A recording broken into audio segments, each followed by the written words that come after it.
एक ईमानदार किसान, ऑनेस्ट फार्मर। एक गांव में एक गरीब किसान रहता था। वह बहुत ही ईमानदार और मेहनती आदमी था। वह अपने छोटे से खेत में काम करता और बहुत ही खुश रहता था। पूरे गांव में किसान की ईमानदारी के बहुत ही चर्चा थे। उसका एक दोस्त था जो उस गांव के राजा के यहाँ सिपाही का काम करता था। वो किसान से उसके घर रोज मिलने जाता था।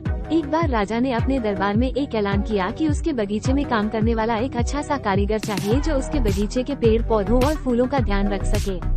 राजा का यह ऐलान सुनकर किसान के दोस्त सिपाही ने सोचा कि यही मौका है कि किसान से मित्रता निभाने की मैं उसे यहाँ बगीचे में काम पर लगवा दूंगा। उसका वह मेरा साथ भी रहेगा एवं किसान का भला भी हो जाएगा। ये सोचकर उसने राजा से कहा कि महाराज, मैं आपके लिए एक ऐसे आदमी को लेकर आऊंगा जो ये काम अच्छे से कर लेगा।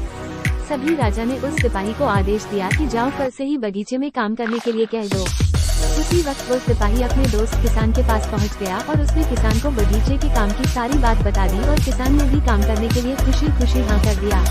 अगले ही दिन अपने दोस्त के साथ राजमहल पहुंच गया। सिपाही उसे राजा के सामने लेकर गया और राजा ने उस किसान को बगीचे की पूरी देखभाल का काम सौंप दिया। राजा ने कहा, तुम अगर पूरी ईमानदारी के साथ काम करोगे तो तुम्हें 50 सोने की मुद्राएं हर महीने दूंगा। किसान खुशी खुशी बगीचे में काम करने के लिए हाँ कर देता है और वो उसी वक्त बगीचे में काम करने लगा।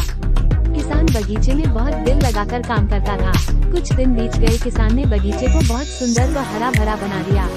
राजा को उसका काम बहुत पसंद आया। एक दिन किसान बगीचे में कुछ खुदाई कर रहा था तो उसने जमीन के नीचे कुछ महसूस किया। तो उसने खुदाई की तो देखा वहाँ नीचे एक बड़ी सी संदूक थी। किसान ने वो संदूक बाहर निकाला और खोला तो क्या देखा, वो सोने और चांदी से भरी हुई थी। ये देखकर किसान बहुत खुश हुआ और अपनी ईमानदारी दिखाते हुए राजा के पास पहुंचा।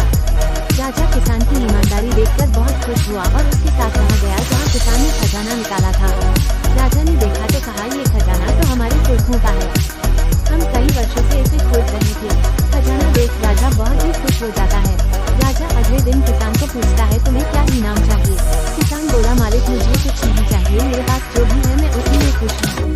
राजा उसकी इतनी अच्छी बात सुनकर और खुश हो गया और उसने किसान को अपना मंत्री बनाने का फैसला किया। किसान ने राजा की बात मान ली और मंत्री बन गया।